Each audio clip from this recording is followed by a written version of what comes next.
Let's call the meeting to order. Agnes Varnarski, Present. Ed Madden, Present. John Kamish, Here. Dana Syvertson, Here. Peter Hahn, Here. Seth Marcus. Here. I'm Jill Moskel, and we have a quorum. Let's have approval of minutes of the regular meeting of November 8th. I make motion that we approve the minutes of the November meeting that were excellently done by Jill. Thank you. A second? All in favor? Aye. Aye. Motion approved. I'd like to do some changes in the agenda over here. So we have a guest, Mark, from Public Works. Maybe he can speak first before anything, and that has to do with our, which one was that? No. It has to do with the Right, hillside. G, item G in new business, we'll move that up. And then also, we're going to move, because it sort of talks about the same thing, an old business agenda, B, item B, down to I. Is that okay with that, B? We're going to add the fourth graders to new business. We're going to add the fourth grade to new business, and then we have Seth with some new business that we'll add in there, too. Under civic meetings, Seth wants to add 2 topic items. Okay. Do we need to approve that, an agenda change? Okay, Okay. all right, great. All right. Then we'll ask Mark. Mark, want to go ahead? Good evening, Commission. Thanks for having me tonight. Sure. Right. I'm here. On your new business agenda tonight, we had item 3G, Hillside Road Disaster at the Slough. Heck of a title. That's Mark Roscoe, everybody. I'm Okay, should sorry. know. Mark Roscoe, Superintendent of Public Works, City of Prospect Heights. So I was asked, I saw this, conversation with some of the staff, talked to our engineer, Steve Perez, who wasn't able to be here tonight. Okay. I told him I'd come talk to you guys and give you an idea of what's going on. As we talked, the concern, just to make sure we all have the same idea, the Hillside Road disaster is the concern about the roadway paving and the exposed, or the aggregate shoulder. That's what the conversation's about. So we talked to Steve Perez. He went out and measured the roadway in multiple locations after the paving was done to see the difference of the roadway as to what it was and what it is now. As he measured in multiple locations, the difference was an inch or 2 either direction. He said the paved surface is the same as it was. The reason it looks so much greater is because of the aggregate shoulder. In many cases, he gave me a list of different spots. The original shoulder was only a foot of aggregate. And then as the grass and weeds overtook it, the grass was right up to the edge of the roadway. Now, the road gets repaved, gets milled down, replaced, and then the shoulders get taken out and replaced with the new aggregate, which we'll get to, replaced to the 2-foot standard, which is what the city standard is. The roads that we've done in the last few years have all met that standard of a 2-foot shoulder of the aggregate. So in turn, you have an area that didn't have anything, and now there's 2 feet of black. Unfortunately, it looks like dirt right now, but that's why the road looks so much bigger. He had measurements from before the roads were done. Because of the bidding process, the contractors needed to know what size the roads were. There was before pictures. I even looked at a few of myself on Google from 2012 or 2014 from the roadway, and you could see where the speed limit sign was or the no parking signs were, and you can get a pretty good idea of where the roadway is. And then being out there live, you can see what it is now, and it's really at the same thing, but that shoulder makes it look so much more dramatic. The material that they used, I think as I replied, maybe not professionally in one of the emails, is it was junk. The contractors came out as part of the program. They used a grade all basically and dug out each side of the roadway. It took them a few days because we had a lot of square footage of asphalt done, 12 different sections of roadway throughout town. And then within 2 days, they put down the new material because it goes in quick. You have an open ditch line, they pour it in off the back of the truck as they're driving through and mat it and tamp it down. At that point, there's on-site guy for Gewalt Hamilton, our engineering group, realized it wasn't right. He talked to Steve. I went out there, looked at it. We had resident complaints within 24 hours of the material being on the ground. It looked like sand. It wasn't what we expected. Steve Brez has all the information on how that material came to be and the agreements that were that they had a material that was IDOT approved that could be used on the sides of the roads, and it might be the perfect fit for us. After testing, after all this went back and forth with our engineering group, with the paving contractor, the testing determined that it's not the IDOT approved surface or the granules that we expected. And of course, we all know it's not the right product. The runoff, the folks stepping onto it, let alone driving onto it, the displacement because it's too sandy. It's not sand, but it's that type of characteristics. It's junk, is the easiest way to put it. There was conversation back and forth about who was going to replace it and where the expense was going to come down to. Our engineer worked with the builder, and they will be taking care of the removal and the replacement of that in the spring. And of course, at that time, we'll be monitoring to make sure it's the proper IDOT-approved material, just like we've used in the past years for this 2-foot shoulder. So Dane and I had talked about how they're going to remove it. My assumption in talking with Steve is that they're going to remove it the same way that they removed the existing 2 feet that were there, with a grade-all type machine, and then putting this stuff in and tamping it down and rolling it in the proper areas. It's horrible. I probably might not have phrased it as disaster, but it's horrible. I know that there was a lot of hard feelings on the roads themselves, concern that we don't need to do the roads as often as we are doing them. From some folks are really appreciative that the roads are getting done and we don't end up in the gravel road phase that we were years back, that we're doing something proactive. As this road project went through, we're all expecting the outcome and a nice smooth road and everyone to be pleased. And then with the material coming down, it just added more pain to the whole process. And it's difficult because I would have liked to see the project wrapped up and done. And here we are, we're going to go into the spring, and we're going to be tearing up what was put down. We possibly are going to do more damage to the new roads because now we have more machinery on it doing this work. Inconvenience to residents, and then just the runoff, the problems that we have. We've had residents who've driven off it. We've had residents who've plowed snow into it and pushed it down to the banks. Those are issues that, had the right material been there, we may have experienced a little damage because it's going to be a little soft until it sets up and packs in with the rain and with just people walking and driving on it. But this stuff, it's a joke. And then in areas of town that we do have drainage, some storm culverts and curb and gutter areas, our system is now has a collection of this debris in it, which we have to deal with removing, whether by heavy rainfall, the flood waters washing stuff out, and that washes into the creek, which we don't like, or we'll have to go in there and clean out our catch basins like we do with the VACCON truck to get them down to an area where they actually do what they're designed, to catch debris and sediment. So that's the update on what's going on with the roads. Do we, one of the concerns that I have, and I know some of the other guys do too, the debris that has already migrated well into the vegetation that's there. I'm not sure if I want the guys who put it there to try to get that out of there. You know, I'm worried about the destruction they might do to things that are already planted there.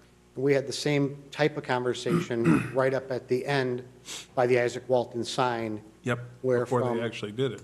Well, that was from the road work from before our contractor, was when 83 was being done. 83, correct. And we talked about that and the new plantings and basically the way that these contractors restore. They come in, they scrape everything off the top and probably put down turf grass, but that's a whole nother. They come in and they do whatever else restore. So in this case, we can talk to them about individual areas.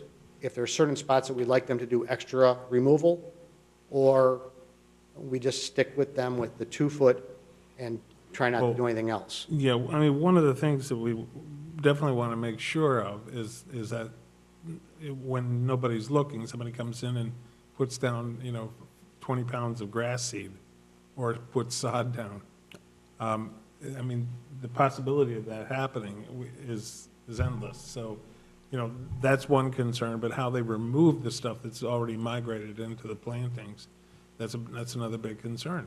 And I don't know, I mean, it's something we need to go back out and look at. We'll look at it this weekend, on Sunday when we're out there with the workday. But I'm not sure that that's something, we would decide we'd want them to do. You're suggesting we do it? Well, Well, and Yeah. as we came up with the other solution, which was the stuff that we saw from the 83 construction, was the decision was, when we talked, was just to let it lay and let Mother Nature do her thing, and it'll absorb, and, it's not a rock garden area, but it's not what's we desired got there, an but instant gravel prairie. the fix was worse than, I forget how that phrase goes, Cure is worse than yeah. the disease. Yeah, one of those, yeah. So with this, as they come through and they do the work, we can map out these areas in particular, saying if there's any, I don't want to call it turf, but any vegetation damage along where you're working, along the area of the lake, don't do any restoral to the vegetation part of it. The residential Not area any where we have, vegetative restoration. what's that? Not any vegetative Right. restoration. Well, the areas where it's in other parts of town, where it's in Right. people's front yards, and it's turf, and there's other damage that may occur, then we don't want to tell them not to do any grass. No, just around the slough. Right. So, and that's as simple as, we can talk, we can highlight it on a map, and between myself and Steve Perez, working with our Gewalt Hamilton on-site inspectors to keep that in check. It's difficult sometimes with these bigger projects, but this, we have an isolated area, we know what it is, and if there's restoral that needs to be done around the lake and the slough area, that we can address better than we did with the 83. I mean, that was, I felt bad when we looked at that, with the amount of gravel that was in there, and we talked about it. I said, we can get these guys before they close their permit for 83 to come out and fix this. And it was kind of, we Yeah, talked, we and it was, said, don't do that. it was just, let it go. So, I'm not a big fan of always the let it go, but in I that case, understand. with the work that you showed me that was already done, it made common sense just to not disturb. Right. So, this, we have a couple months before they're gonna be back. Do you have any idea when they plan on doing this, and why are they waiting to spring? I mean, we've had so many warm days, they couldn't come out and attack it during those. I'm not sure. I'm- And also, I think would- the I other would- question we had is, do we actually know what's in there? I mean, chemically? I mean, that stuff's washing into the slough already. I do not have the chemical composition, but I can tell you it's It's asphalt. road grindings. Yeah. So it's gravel, Asphalt. it's rock. And the problem with what's currently there isn't so much the composition, it's the size of the aggregate, and it doesn't meet the specs for what should be there. Right. It's too fine. Right. Yeah, so is it safe to say that the new aggregate will be larger like gravel or Yes, pebbles sir. type of thing? So, And then that's going to pack down and be a hard roadside surface. Right. So And then as I watched eventually- the old stuff going, I mean, it seemed like they did it pretty surgical. There was a good straight line, and then the stuff went in, and it was neat and clean, but because of the composition of it, it wound up kind of all over in all the plantings that we did and all that.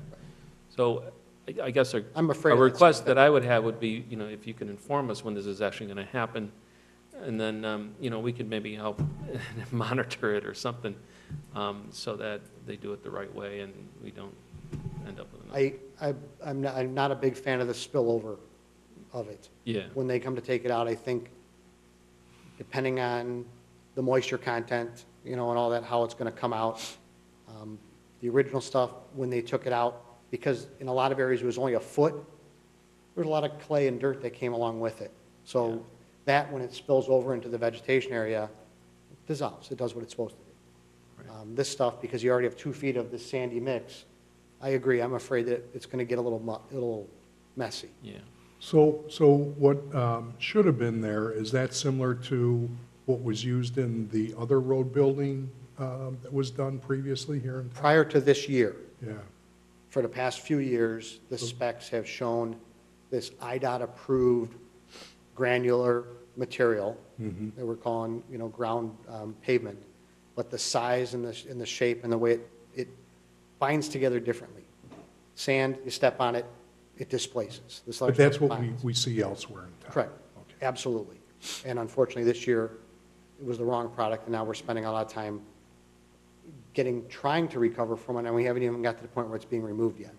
Wrong product Steve in the Perez, wrong who our place. engineer, has been, he put a lot of time and effort getting it to the point where we're going to get it removed by this contractor who realized it just wasn't the right stuff. And it was a difficult thing, and he got it to where it's going to get done. Now it's just a matter of monitoring and make sure it's not a mess. I think Yeah, Peter, the More than thing- this. Peter wanted. Yeah, I just had a question. Sure. That area is environmentally sensitive. Yeah. Is there anything that could be used instead of road grindings? Because they do contain a lot of oil, and that's going to get washed into the slough eventually. I don't know if there's any product that could be substituted instead of road grindings? I don't know of any.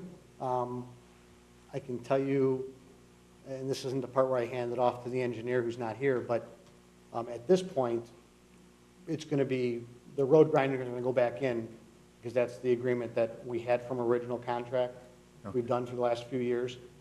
If down the road there's a different product for the next year for certain areas, and when they work, if and when whatever happens along Willow Road and along the north side of the lake.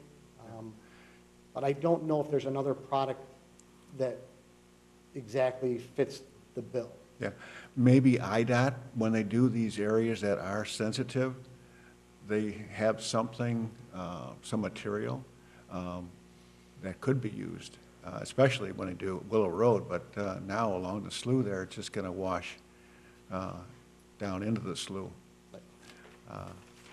I completely understand. Okay, But I'd say for this, the conclusion of this 2018 road project, it's going to be the IDOT material that's designed and spec for everything that was done. And again, the same thing that we've been using for years in town. Going forward, I can ask and inquire about something different for around the lake and anything else that gets done around there. And unfortunately, but it's not just that area of town. Just because the lake and slough border the roadway, we still maintain those same issues just 500 feet up on roads that intersect, because in some areas we do have drainage. So what's coming off the roadway and the yards is going into those structures and making its way quickly to the lake and creek. So it's not just isolated to this area. It's more obvious there, but it's the bigger picture, as you guys know much better than I do and have a lot more background on it, but it's A watershed. the watershed. So, Any more questions for him? Yeah, I just wanted a couple of things. Dana, I just wanted to clarify. So what are we tasking them with regarding the already existing runoff of, we're saying they should remove it, or? No, we're saying, we're gonna go out and look at, I mean, there's different conditions, all right? So some areas, it's just sort of splayed out very finely. There's little or nothing that can be done there. You know, you just have to let that settle in, and it's gonna be what it is. But there's areas of plantings where there's a major amount of stuff in there. And the question is, do you want guys who actually did that work taking that out, or is that something we want to do? Break it up. And so what we need to do is go out there and evaluate that, and then get back to him and say, we need to be part of it. and if I could interrupt, timing-wise on it, it needs to be within a week or two prior to the work being done. Because between now, January 10, and let's say March 15, we're going to have additional residents drive off the road. We're going to have additional damage to these soft areas where we may end up with new Snow plows. No, absolutely. Even my guys, as they drive, there's a lot of areas that you sometimes plow by the braille method. You plow till you feel something wrong, and then you come back into the road a little bit because there's no markers or there's nothing there to see. All of our guys have been doing it for years, but every year we still have those certain little spots that we put sticks in, but they disappear, or it just, there's so many areas that we just can't put enough sticks in. Our town would look like it's, you know, a popsicle factory. So we do by the braille method, so there's times that we cause the damage ourselves during plowing. And with it being so soft, you know right away, because all of a sudden you're, Yeah, I guess it was my case for, Yeah. for trying to get them to come out earlier when we've had, you know, those warm days. I mean, if they, look at the weather, if we have a 2-week break I'm not sure. in a month, I'm not sure of the reason why spring was exactly set. I'm not sure if it's the availability of the material or their workforce. A lot of these paving contracts, especially in the asphalt industry, they're not doing any work during December, January, February, or Right. minimal Okay. because the plants are closed. So, I just want to make sure I understand something. So when Mark leaves here today, there's going to be an understanding that they don't do any work until we go out there and we say, we'll do this spot, you do that spot, we'll do this spot, you do that spot. Is that what we're saying? that's the intent. Yeah. And I don't control their work schedule, but I control my schedule and conversations with, if Dana wants to be the lead man on it, maybe we'll just set something up that the last week of February, you and I will get together, we'll touch base, and we'll, if there's spots that you know about, just to try to beat that to the punch. okay. I will talk to Steve Perez, our engineer, make him aware of what the intention is to see what kind of damage we have before they get involved. I can't guarantee it because, I mean, a lot of times, because they're contracted, they don't work for me. But Steve is a very good firm between. So I don't see any reason why you and I, or you, Steve and I, or whatever the combination of factors or people is, to take a peek at it. Okay. We've done it before. Right. We seem to be able to make our time fit once in a while, Right. so. I'd also like to second very strongly what Peter was saying. This is a very sensitive area, and already, obviously, just any new roadway is going to have runoff of oils and the like. And the material that was put in, obviously, has this runoff. But that's, you know, sort of looking backwards. In terms of looking forward, it would be great if, from this point forward, we use materials that were environmentally sensitive. I don't know if the time scale for this specific project, I hear you saying maybe the time scale for this particular project, we sort of lost that battle. I don't know. It would be nice to know that maybe we still might have input on what's put in the shoulder going forward. If that is possible, can you at least put in a word that we're interested if there is time for us to explore other materials? So that would be sort of point one for this project. And then I'd sort of like just to make a general statement for future projects.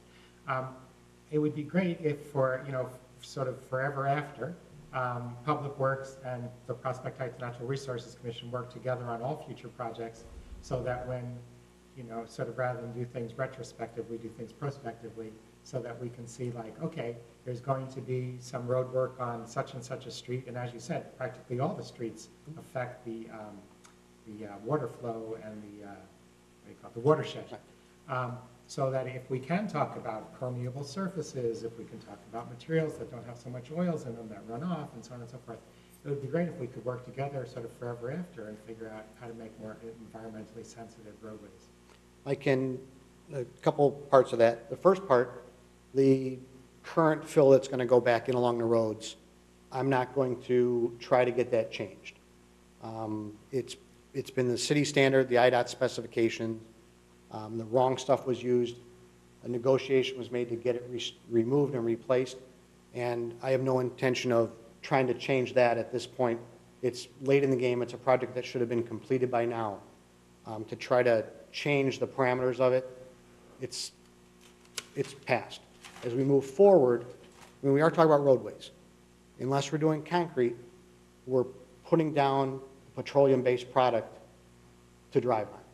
So the extra 2 feet on each side is part of the roadway structure. It may not be what you're driving on the road surface, but I don't know what our options are for anything that would be different. And I'm not a roadway specialist, I'm not an engineer, but it is part of, unfortunately, it's the product that's used, is a petroleum-based product. If we went to a concrete roadway, it changes everything, and we're definitely not advocating changing to concrete roadways. The idea of changing to something more permeable or more friendly, Steve Perez, our engineer, he's very conscious of things. So I can definitely bring that up in conversation and talk about as our projects go forward. It makes sense. The more we get involved with things in town and the more I'm involved, I do care about our city. I do care about the environment. I've lived here almost my entire life. I don't plan on going anywhere. So things that we can do that help, I understand them. I also have to balance out what we can do, what we should do, what we can do, what we can do reasonably with the costs involved and the economics that our city has. Yeah, So just one tiny I'm example. definitely, Yeah. Just I'm one more tiny- with you than against you. I'm not against Right, you at right. all. No, I agree, and we're with you. I mean, the hope is that, like I said, in the future, rather than look at things like, oh, why didn't we, let's look at things before they happen, and let's talk. And for example, I know in Lake County, they just put in a parking lot, and the parking lot is all permeable surface. So the water just soaks down and doesn't run off. So maybe, before the next project happens, we can talk about, well, are there options? And you might tell us, no, really, sorry, there really aren't options. And, I respect that. I believe that the engineering and the design of the new permeable parking lots has come so much farther from what people used to believe they were. They'd pour C6 gravel down and say, hey, I have a gravel driveway, it's permeable. No, it's basically just concrete that just hasn't set up yet. So I agree. I could say that all the projects go forward in the city, most or many won't come in front of the NRC as something to talk about because it meets certain parameters and this is the design of it. I could tell you that if we were, my view is, excuse me again, the parking lot that we did for the municipal lot, which is across from the fire and police department, there may be a different context to that going forward. I know there was talk in the past of when it was done and their choices, and the choice ended up being a paved parking lot with curb and gutter. Would that happen again? It may. Would it happen again 4 years from now? Maybe not. So I do agree with you that it shouldn't be overlooked. But it's, unfortunately, a lot of it's the dollar and cents. Sorry. No, that's That fine. All right. Any other questions? Thanks, Mark. Thanks, Appreciate Thank your you. time. Welcome. Thank you very much. End of February, Yeah, that's fine. well, I'm sure we'll talk before then. Yeah. But we should set something up just as a good time to go out there, and Steve Perez or whoever he has as a delegate that's going to be monitoring the removal and replacement, just so we're all on track. Okay. Makes it a Maybe lot like easier. February 26th. February 29th? 6th.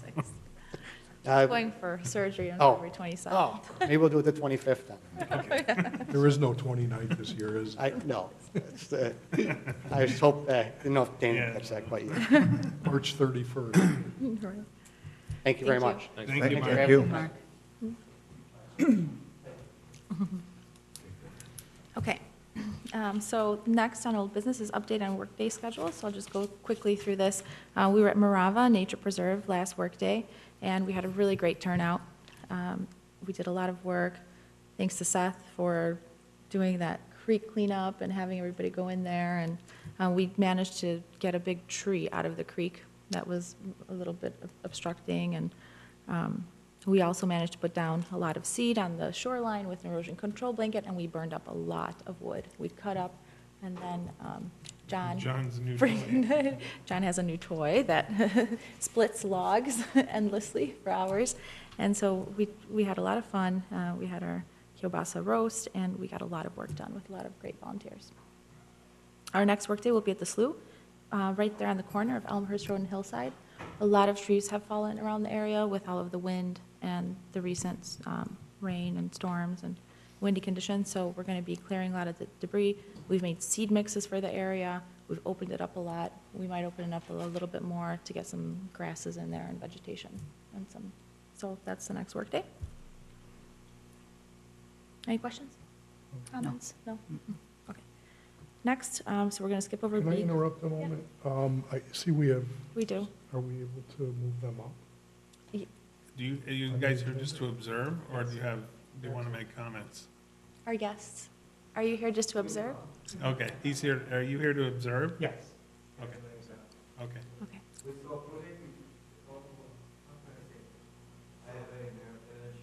Did you want to come up and tell us about it? I have a citizenship of the community and I have to finish. Okay. No, you don't have to. We Yeah, you just- don't have to. If you Just- did, we didn't want you to have to wait to the end of the meeting to Or if to there's some speak or that. comments, yeah, we didn't want. So, And I- That's I fine. asked You're welcome. permission if they could observe. Yeah. And take notes. We don't mean to put you on the spot either. All right. Okay. Sorry, thank you. Thank you. Okay, so moving item B down, and then next is fall prescribed burns. So the fall season has been very bad. We only got, we were only able to go out for one day, which wasn't even really good conditions. We did manage to get a couple of small burns in, such as St. Al's. The remnant and seeded prairies that are on the list, they really aren't on the schedule to burn by ComEd. Somehow there was some communication between ComEd and Public Works, and so I'm not really sure about that, if they're gonna come back and do it in the spring or the fall. We don't know. yet, no. We don't know. They were on a 3-year burn schedule, so I don't know. But a lot of our burns are really left for the spring. So we're gonna have probably like I could just only add to that, we did apply for and get the permit to burn the Park District Golf Course, hole number 11, which It's is just all a small- Phragmites. it's all Phragmites. It's just it's a quick burn. Showy and quick. A lot of my drives are burns. Go ahead. Okay, next on the agenda is the Seed Processing Volunteer Appreciation Day, which was wonderful. It was a great success. We had more than 30 people show up for the event. It created a lot of goodwill. We had a great time, and we processed over 50 pounds of seed that day. So, yeah, so it was great. Any comments about that? I think we ate 50 pounds of food. We may have eaten 50 pounds of food as well, yes. Yeah, it just keeps getting better and better every time we do that. It's a great thing to do. Yeah, Just keep doing it. And for the first time, we issued a junior award. yes, we did. We have to mention Junior that. Volunteer of the Year. Yes. For Lauren Eisinger. So that was a very nice addition. Yeah. Okay, anything Okay. else? Nope. No? Okay. So let's move on. Status Public Outreach, Wheeling and Hersey High Schools, and that's Seth. If you have anything to say, Seth, about that.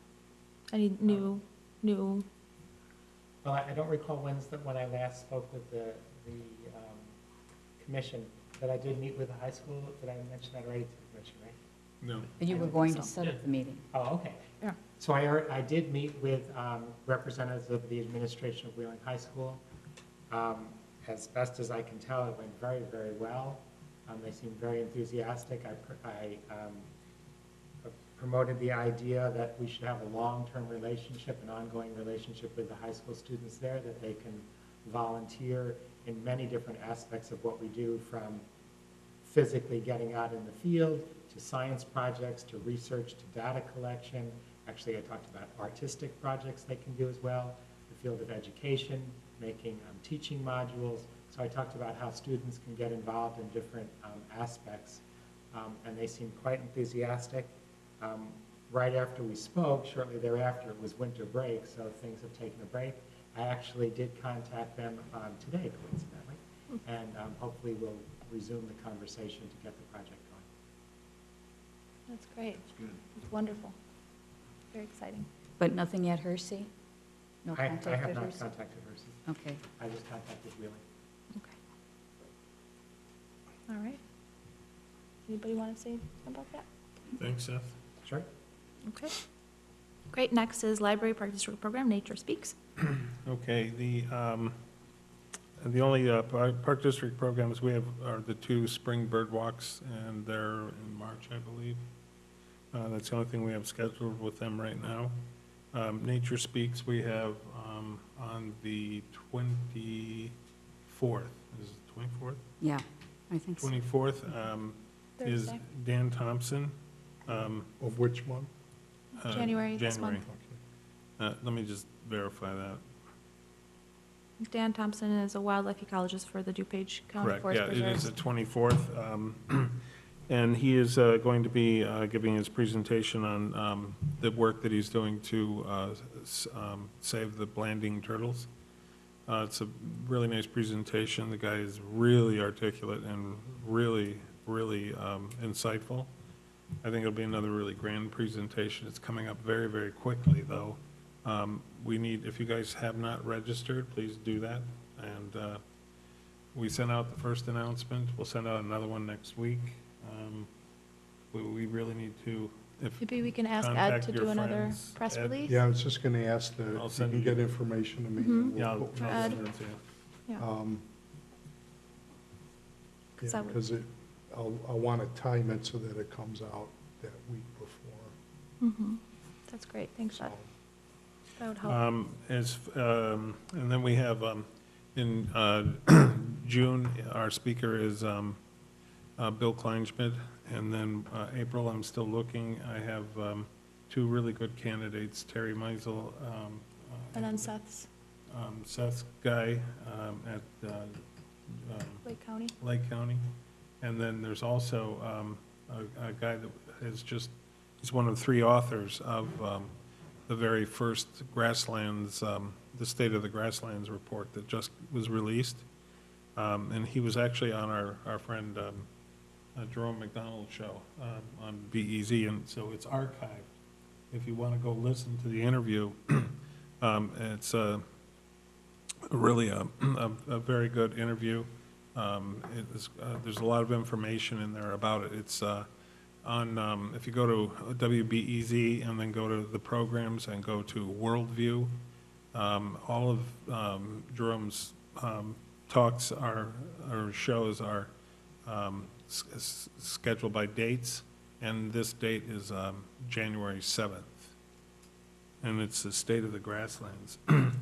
So I want to talk to the guy who was the author of the report, and Agnes actually knows him. I think he would be an excellent speaker, and if he could give a presentation on this report, I think would be really, really outstanding and a really good draw. So that's my plans. That's it for that. Any comments, questions? Okay. Interpretive signage. I just spoke with Tricia Peterson today. The signage will be here in 4 to 6 weeks. They just sent back the proofs of the 2 big signs. They look fantastic. She thinks that there's ways she might be able to expedite it, which really doesn't matter because we No. can't put them in the ground, so. Right. But it'll be a minimum of 4 to 6 weeks, but it'll probably be closer to 4 weeks. And then we'll have all the signs. And then we'll be looking for a spring work day to put those signs in Mm-hmm. if the ground thaws. Mhm. Okay. Any questions about that? No. Comments? No. Okay, new business. So the Prospect Heights Public Library display cases for highlighting the Prospect Heights watershed and the importance of native plants. So we sort of put this together quickly. Seth, thank you for helping to do that. It's not completed. There's still a couple of small ideas that we had for it. I don't know if you've had a chance to look at it. Anyone? Anyone? Yeah, I has seen saw it. You saw it, Peter? It's really, really good. Yeah? I like the native plants. Yeah. Don't throw that away. No. It's good. Yeah, we're going to keep it for future. Good. We're going to keep all of the presentations. So it'll be up for the whole month of January. Any comments? Thank you for additions? your work on it. Yeah. Really Really appreciate it. good. Okay, and then moving on to the 2019 budget. Okay, so what we have is the proposed budget. Oh, this is our first draft based on conversations that we've had individually.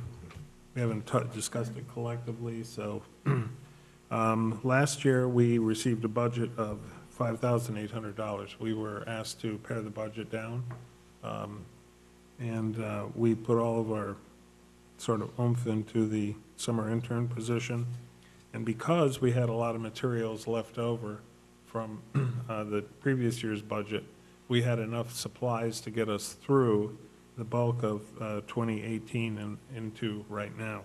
That will not be the case for next year. We're actually going to need to replenish a lot of those supplies. So the first thing, you'll see there's a line item, and we're asking for 3 summer interns this year. The summer intern program started out with 1 intern that was a donation from an anonymous donor. And Peter worked hand in glove with Daniela the entire summer, so she was never really alone. And there's some concern being out in the remote areas, working alone as an intern for safety. There's also, safety in doing the work as well. You got boredom issues, and so over the next 2 years, we've added, through the anonymous donor, 1 intern, and then the city funded 1, and the Park District funded 1. And 2 just seems to be the minimum. But based on the work that they actually got done and the work that we have done, we'd like to submit a request for 3 summer interns for next year. The potting soil has gone up because we're replenishing supplies that we had left over from the last year, and we will be empty. Same with herbicides at $850. Work gloves are expendable. They come and go, and so that's replenishing it. Promotional materials is still the same. Tool maintenance is $300. Chainsaw blades, we're always going through those.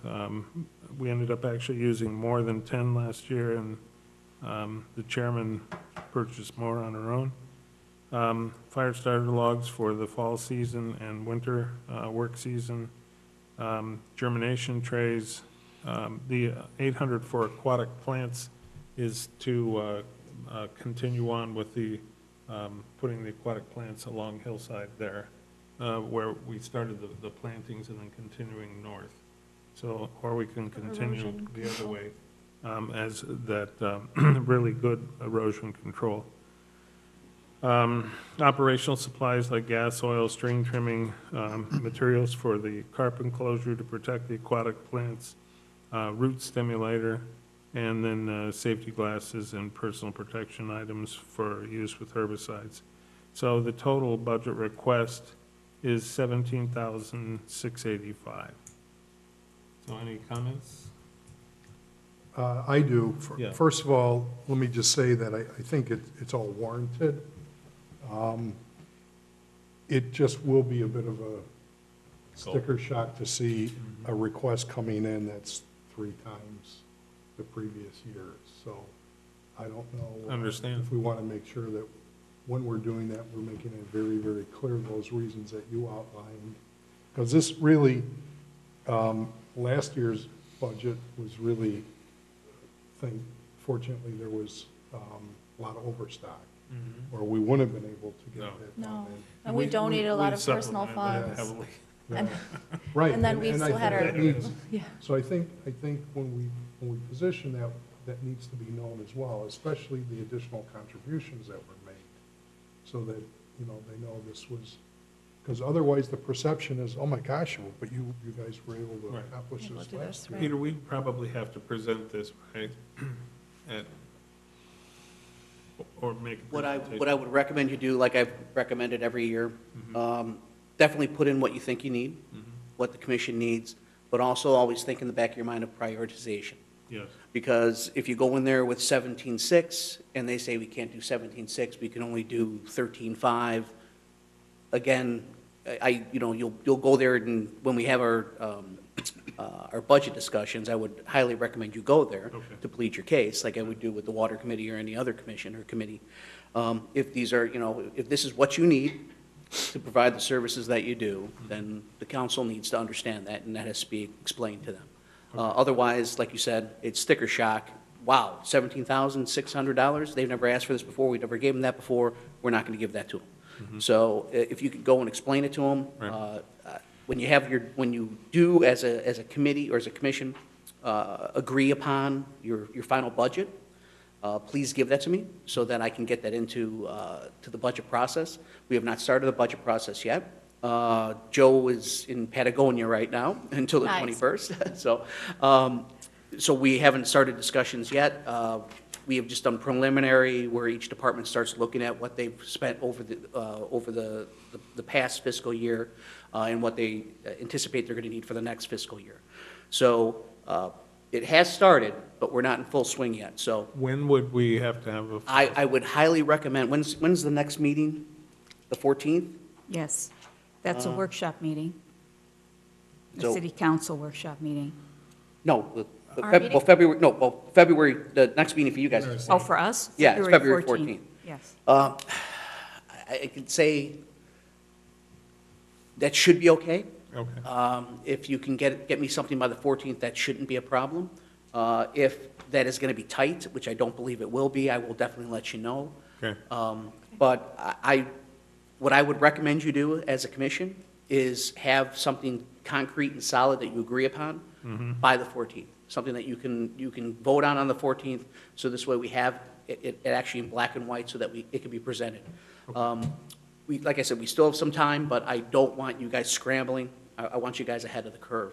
And if you get it to me by the 14th of February, I think we will be. Peter, Okay. if you follow the same schedule as you did last year, because I've mapped out the meetings, on March 4th, which is a Monday, would be a city council special budget meeting, and then on April 8th, it would be a city council regular meeting and budget public hearing. Would that be about the same? It should be very similar, but, you know, all it takes is one thing to screw that up. Or if we're ahead of the game and the council wants, instead of waiting to the final hours to pass the budget, they want to pass it earlier.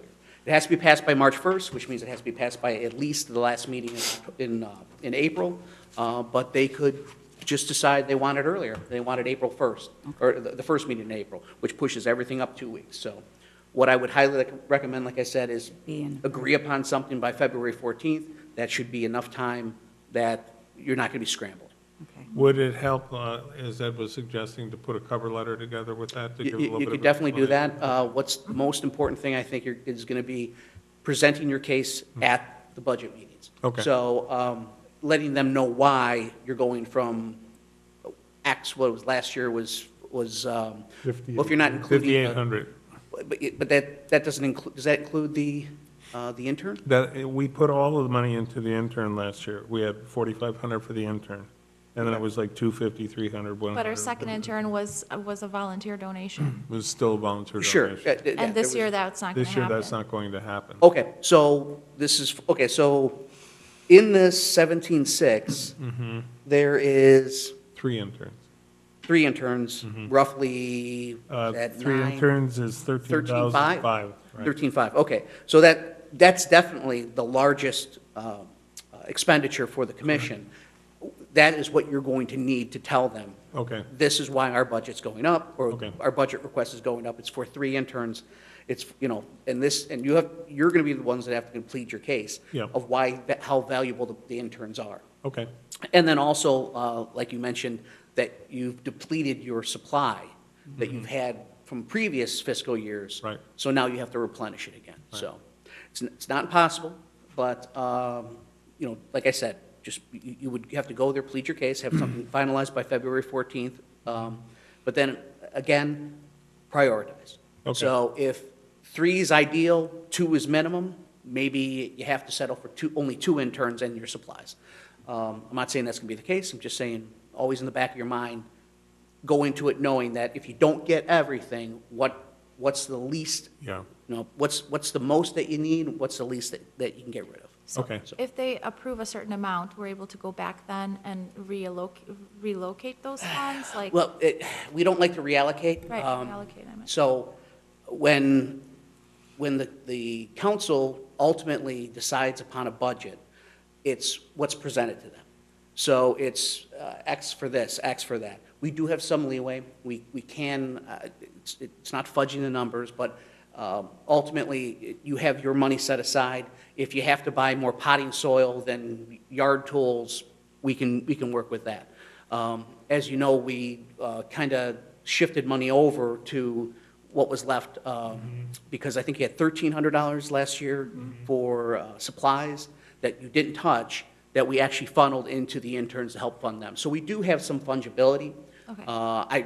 Again, if you get 17.6 and you decide, well, instead of 3 interns and the supplies, we want to get a 4-runner, something like that wouldn't fly. But you do have some flexibility. So. Right, Okay. okay. Thank you, Yes, Peter. thank you very much.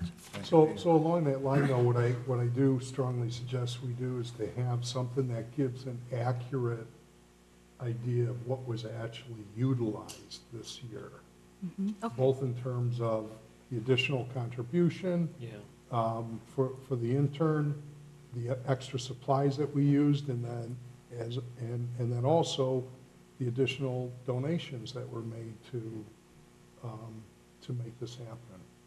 And I have a feeling when we see what that number is compared to this number, it's going to be a lot more favorable, because this, Yeah, I we can tell took you, in a lot of would probably be donations. dead on arrival going in, and, Just I pres- mean, I don't know in general, Pete, what your budget increase is going to be overall, but it's not going to be, you're not going to be working with 3 times the money.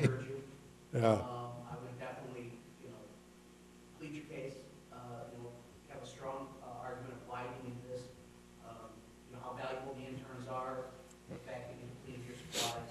So I'm not going to discourage you, but like I said, always in the back of your mind, think, what's the most important thing that we need to accomplish our mission, and what can wait? Can I ask you one other really important question?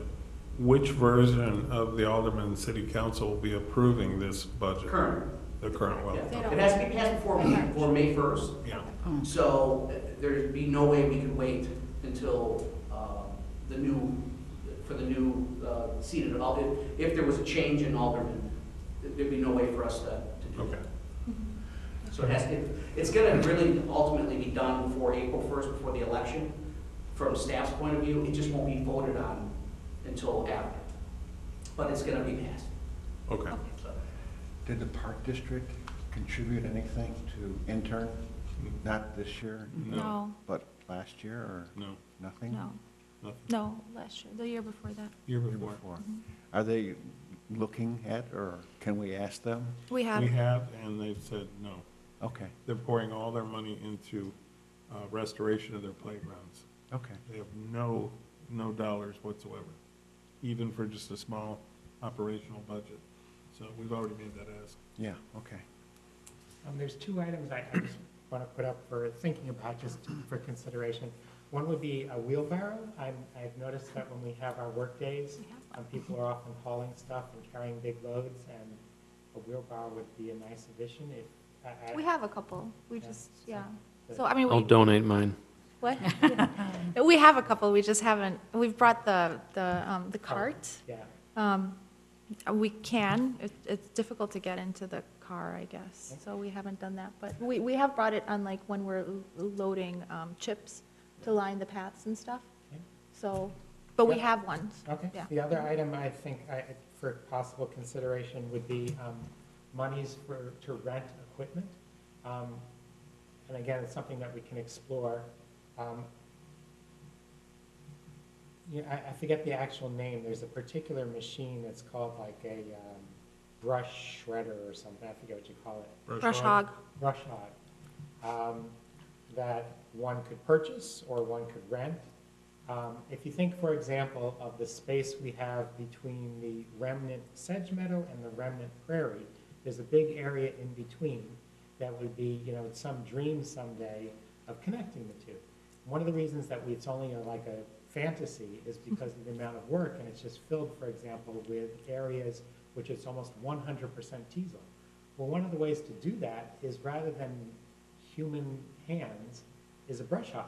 Just go at it with a brush hog, and it would save a tremendous amount of work hours. But that can only be done with big, fancy, expensive equipment that maybe can be a layout for next year's budget or rental. We can look into renting these things and maybe put some rental money into the budget. Is there a safety issue, though, for those of us utilizing it? Because we do have licenses to do the burns, we do have licenses to do chainsawing. So if we're using that type of equipment, would that be a So- consideration? I mean, you do definitely have to have an operator that knows how to operate the equipment, and so there's different types of brush hogs, and then there's the major brush hogs that would take care of that, but those are really heavy machinery that would need an operator. I think the rental equipment is a little bit, that could deal with like A common a small, homeowner. a common homeowner or shrubs. It wouldn't deal with that area necessarily, because it doesn't really grind it as much, but also that area is not on our, like, it's not an area that we Yeah, I was just manage. using it as an example. Right, as an example, yeah. So, but there are certain areas that we can use that on, or not even that brush hog, but other equipment, sure. So we could, I mean, don't you need a tractor to pull a brush hog? Am I thinking of the right piece of equipment? it depends on the brush hog, Okay. but yes, most of the time. Some of the brush hogs are like they're like lawnmowers. Oh, They're like baby brush hogs. giant, long. Okay. Okay, any other questions about the budget? So are we gonna try to discuss? Well, I'll reformat this. And, Could we send comments via email so that we Yes. could have something done? By Okay. next time? Sure. Yes. So let's send all comments via email, and then we can have it for discussion and then approval by the next meeting. yeah, Does that sound good? So any modifications, discussion, comments, and then we'll discuss it. Great. Okay. So then let's move on. PHNRC strategic planning, nothing has progressed on that, okay? So we'll just move nothing it, new to report. okay? We'll just move that on for next Mhm. month, maybe? Mhm. Okay, city civic meetings and PHNRC representation reporting, and that's Jill. All right, I sent everyone a calendar for 2019. I cannot vouch for the accuracy because, except for us, I'm not really seeing 2019 meeting calendars posted. I'm relying on the e-newsletter on Friday. So what I did for city council is actually mirror how it took place in 2018. The Prospect Heights Park District Board meetings are set. They are on the calendar, along with McDonald Creek Commission, and I did highlight a few holidays like Earth Day and et cetera for you to review. That's really The city great. council typically meets on Mondays at 6:30 PM, McDonald Creek, fourth Tuesday of the month, 6 PM, but they may be changing that.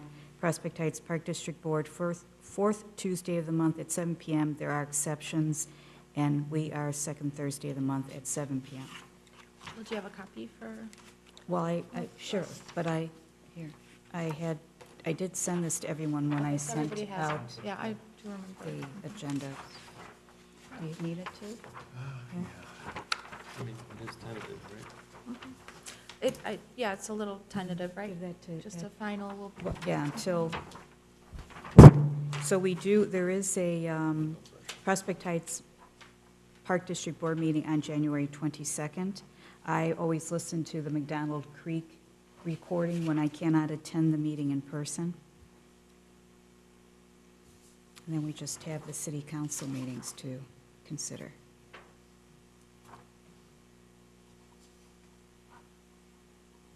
Okay, I believe Seth had a couple of things to insert at this point. Yeah, I have two agenda items. They're unrelated to each other, so I'll start with the first. As we all know, there's a election coming up in April for aldermen and other positions in the town, including mayor. It is quite a common phenomenon in American elections that prior to, when the candidates are running, they go before a variety of organizations, and the organizations can ask them questions and understand their positions on various things. And I think it would be nice to, even before people take office, to establish a relationship with the candidates. And to be frank, some of them are uncontested positions, so they not only will be candidates, but also aldermen. It would be nice to establish a relationship even before the election with the candidates to say, we are the commission, how can we work together? Let's understand your positions on things. How do you feel about, just to understand the candidates' positions and hopefully establish an early relationship with the candidates. Somewhat to my surprise, as a citizen, I've tried to contact the candidates just to understand, who's who and what's what. Somewhat to my surprise, using the internet does not find the candidates. I've called the town and spoken to a couple of representatives of the town, and there's not easy access to a phone number for the candidates and email for the candidates. I am still working on that, but I find it funny as a citizen that it's hard to talk to the candidates who are running for office. But I think it would be great, and I can see this as one of two ways. It's up to the commission, of course, whether you want to do this at all. But if you do want to do this, we can invite them to come to our next meeting or one of our next meetings well before April, and have pre-printed questions to ask them that is uniform for every candidate, so there's no bias involved. Or we can just, and that would be an open air meeting. Or, if possible, and I don't know, maybe this isn't possible, just have a couple of representatives of us meet with them, or perhaps that's not possible, I don't know if it is, but just a less than, three, from what I understand, 3 or less can meet with the candidates in their, family room or something. Two or less, okay. So either that way, 2 or less, or have them come before us. 2 can meet, I'm not saying 2 can meet in the candidates. Yeah. As citizens, you can do anything you want. Okay. So I don't want to ever stop a citizen from, their civic duty. Right. So, and you're right, and Seth, we spoke with, on this topic. While they are running for city office, we don't deal with the elections. I'm a professional staff member, so I don't want to say I don't care who gets elected, but whomever gets elected, I have to serve the residents of Prospect Heights. And you elect the politicians or the leaders that dictate to me what you want. I would just be cautious as a committee, as a council, or as a commission to get involved, and I know you're not getting involved in politics per se, but as a formal commission, which is advisory to the council, to start inviting potential politicians or current politicians here. I'm not saying that it would be unethical. It's just murky because you are appointed officials of the council of Prospect Heights, and it would seem it could be perceived as leery of you getting involved in politics. Now, you as just regular residents can meet with any of the candidates. I unfortunately don't have the personal contact information for the candidates. The candidates that are running unopposed or that are currently serving for the city of Prospect Heights, you can get their contact information on our website. But as far as people that are new to the political process or don't have a Prospect Heights email address or phone number, I don't have that information. The city clerk may, but in the email I sent you, all of our elected officials are part-time. So no one really has official hours here at City Hall because they have full-time jobs doing other things. They're always accessible, they're involved, always by phone, by email with us, with staff, and they contact staff constantly, so I don't want to make it seem like they're not here, but they don't need to be here in order to do their job of directing staff to do our job. So I would just be cautious.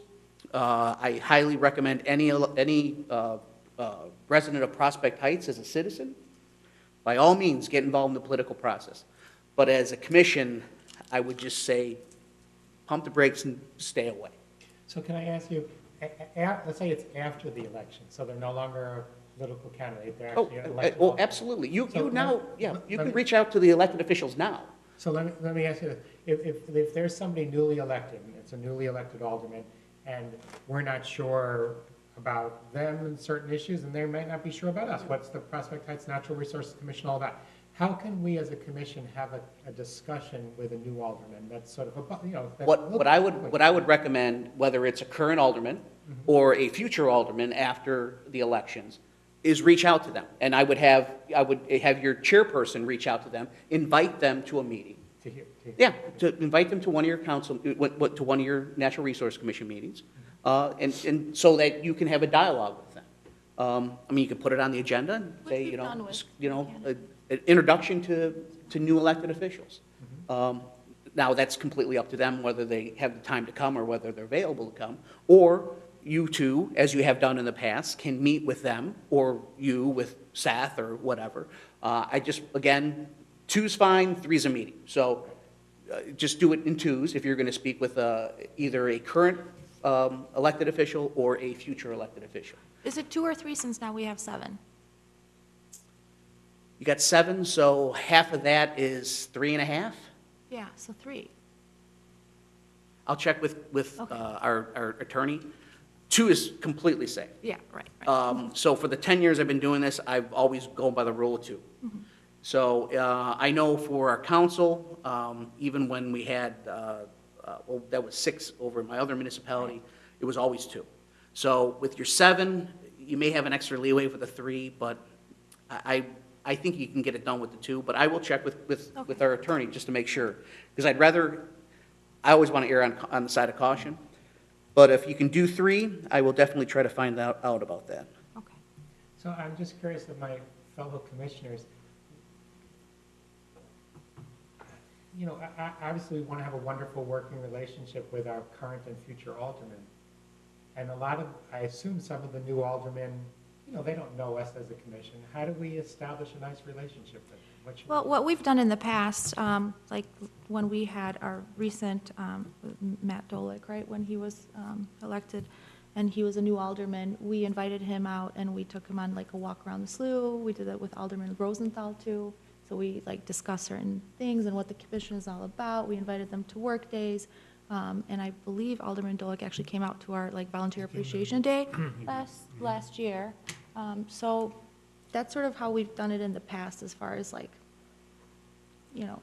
No, in fact, introducing I our think it would commission. be, I'm sorry, I think it would be preferred actually to take them on site and visit and have it more of a casual encounter and a discussion rather than a formal thing in this room where they don't see our work, they don't see what's going on.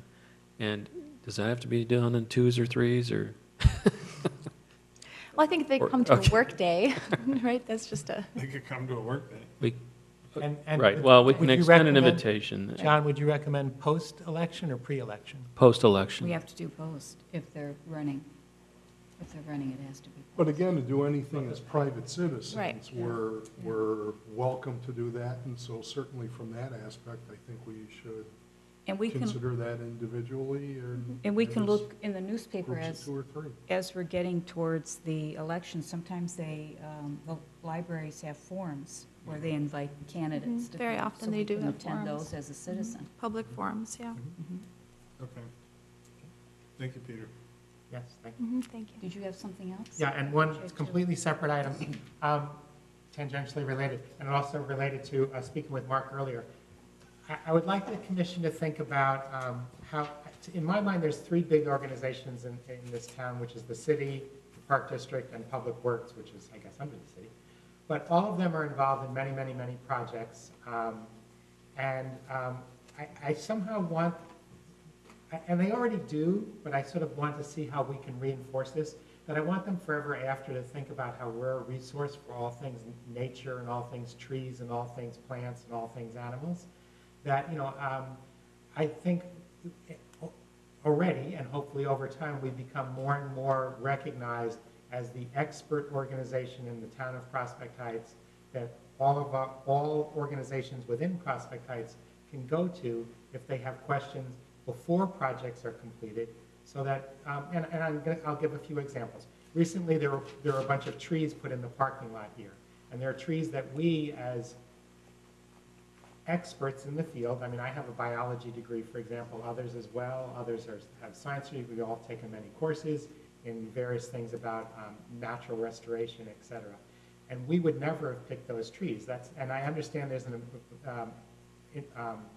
ornamental is very important, but there can be a melding of the minds. In other words, you can have things that are environmentally correct and ornamental, and we can have a win-win.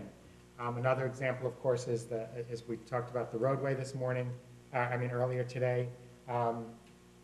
There's an example of, various things have come up, issues, where it would just be great, and we don't have to look backwards. So going forward, it would be great if forever after, the City of Prospect Heights, the Prospect Heights Public Park District, and the Public Works all said, hey, here's a project coming up 6 months from now. It's going to involve the watershed, it's going to involve planting, it's going to involve our parks, or anything to do with nature, and just ask us. Now, we don't have to, and I want to make it clear, we don't have to win. It's not like it's something like, do it our way or else. I'm not saying that at all. I just want us to be consulted. Way before things are completed and the deals are signed, I just wanted to do that. And I'm wondering if, in order to accomplish the task that I see, is should we write a letter to those 3 organizations, signed by every one of us, if you guys agree, that just says that, you know, forever after, we want to be recognized as the experts in the town that should be consulted as an opinion for all projects involving nature. Well, perhaps that can tie into us being at their meetings, so we're there when they're actually discussing things, like when I'm there with the McDonald Creek Commission, and I raise my hand and say, we can help you with that, we can help you with coming up with some plans for the creek erosion and so forth. My concern with that is, though, we don't know what we don't know all the time. So there's a project that someone's working on with perfectly great intent, and they figure, these are pretty trees, and, you know, let's plant them. And there's just things that they might not think it's important to consult us about, and we might not realize that they're working on that project.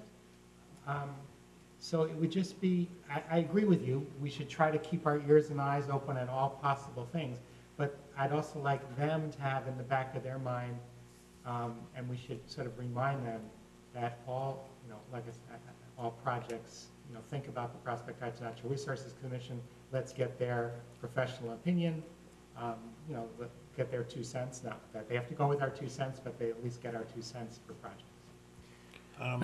I think that's a great idea, Seth. I think a reminder letter is a good idea, but I also think, like what Jill said, one of the ideas of attending the various meetings out there was to show our presence. And if they don't see us, they don't really know we're here, similar to if they don't know what an ornamental tree versus a better tree or something. I mean, there's no way to like create a citywide ordinance to like, you know, have everybody consult with the NRC for nature-related projects. So I guess it's a matter of how we go about making everybody understand that we are that resource for them. But and just truth be told, I mean, credit to the city and the council and everything is, you know, compared to when we started this commission, they do consult us on things. We'd like to see more of that, I guess, but this commission has gained traction over the last few years, and I think it is recognized as a legit commission, and we are consulted, sometimes later than we'd like to be, but it's going the right direction, I think. Yeah, I would agree with that 100%, but I also, I can give you a case in point. You know, in a conversation that I just had with Mark a couple days ago, and we were talking about the vast expanses of turf grass everywhere. We were talking about Somerset Park and the fact that that could simply be a wet prairie and absorb all the stormwater that he's trying to push down the creek. And then we talked about the area in front of the police station. And he offered up the fact that that's soon to be landscaped. And I said, are we going to be consulted on that? And he said, no. And I said, really? And he said, no, it's already done. I said, what's going to be planted? He said, it's going to be ornamental. I said, you know, that's a detention pond there. You could put in native plants and absorb all that water, and there was just no discussion. It's a done deal. It's a fait accompli, and no one mentioned it, no one said anything about it. And so I think Seth's point of sending a reminder letter is a very good one. Mm-hmm. Yeah. So, Seth, would you like to create the first draft? Sure. All right, thanks. Okay. Shall we move on then? Yeah. McDonald Creek Commission meeting. Jill, Okay. and I'm going to have to leave the room for a minute, but Yep. okay. I listened to the recording of the McDonald Creek Commission November 27th meeting. I could not attend in person because they start at 6 p.m. John Kinseth and Harold Karjanian will be requesting a meeting with Mark Roscoe of the Prospect Heights Public Works to gain a larger picture of the Public Works 2019 strategy and understanding their priorities, drainage, environment, regarding surface repaving and storm drains, and input and increased awareness of aldermen on McDonald Creek Commission concerns. The Creek Commission is planning creek cleanups perhaps in the spring and fall. The first one may be in April of 2019 during Earth Week. The biggest discussion was on beavers that have currently taken up residence along the creek in Somerset Park, which is Park District property just north of Palatine Road and east of Schoenbeck Road. Kathy Brady, the chairperson of McDonald Creek Commission, has been monitoring the situation. She did research about beavers and sent a letter to about a dozen homeowners whose properties back up to Somerset Park to provide basic information. Beavers could potentially create a wetland instead of just a floodplain in Somerset Park. However, for that to be a quality wetland instead of an invasion of phragmites, RCG, and cattails would probably require seeding. The property was agricultural for a century, so it's unlikely that a wetland seed bank still exists. Kathy posed, would the PHNRC be able to help with that, and would it be worth the investment if the beavers do not stick around? In Somerset Park, the beavers have thinned the willows by about 50% so far. Unfortunately, they seem to dislike buckthorn and box elder. If they run out of food, will they be gone next year? Where would they go? Somerset Park seems to be a rather ideal human/beaver compromise site, but Kathy does not see how we can actively encourage them in the short term other than to stop discouraging them by removing their dams. The next MCC meeting is January 22nd. They did not have a December 25th meeting. It was on Christmas Day. Okay. Next item is the, So did we want to mention anything about that? what? Yeah, The beavers? yeah, I'd like to. Yeah, let's talk about that's that. Yeah, that is Park District land. It is. Who maintains the creek? MWRD, Park MWRD. District, or Public Works? I guess all three, but MWRD has been there on site, and they've removed these dams a couple of times, and then And- Public Works has been removing the rest of them. Okay. Has Illinois Department of Natural Resources been contacted? Yes. And does anybody know what their position is, or? So beavers can be removed if deemed a nuisance by the landowner, which anybody Park can. District? Yeah, right, Park District, city, Or in this case, Public Works. or in this case, yeah, anybody. There's no anybody state can or deem- county or kind of protection for beavers. It's- Supposedly, there's a protection, but that but protection is You get a really. permit, you Right. trap them, and then they're gone. So they're really just treated as a nuisance animal, and there's not a lot of solution to it in urban and suburban areas. Well, they are in the Des Plaines River, Yes. and I was thinking more along these lines, and I don't know how possible it is, why they could not be trapped and taken to the River Trails Nature Center? No, they cannot be relocated. There's, Because? because there's beavers everywhere and They no, would come back, and I know they live in 3 generations, too. well, nobody will relocate them. What if we, as one of our strategies, create a nature preserve? Morava. Well, you know what I mean, for animals, a nature preserve for animals. In that, It- at Somerset Park, you mean? Well, Yeah, no, it's I mean, Somerset just in general, it's just a broad idea, and it would be Well- part of our educational system for kids. I mean, I think we do that every time we, improve the habitat in all of our natural areas. We really do create wildlife habitat. The problem with beavers is that not everybody understands them, and, they blame them for flooding when they actually can help and mitigate flooding. But in this situation, it's really a lost battle. The decision sort of has been made. We were just told about it last week, and, there's no way to change anybody's mind right now. They're going to be removed. Yeah, and I'd like to make a couple of comments along those lines. One is, I think this again is another example of what I was saying before, which would be nice if we were consulted, months ago. My understanding is that this removal of the beaver dams has been an ongoing thing.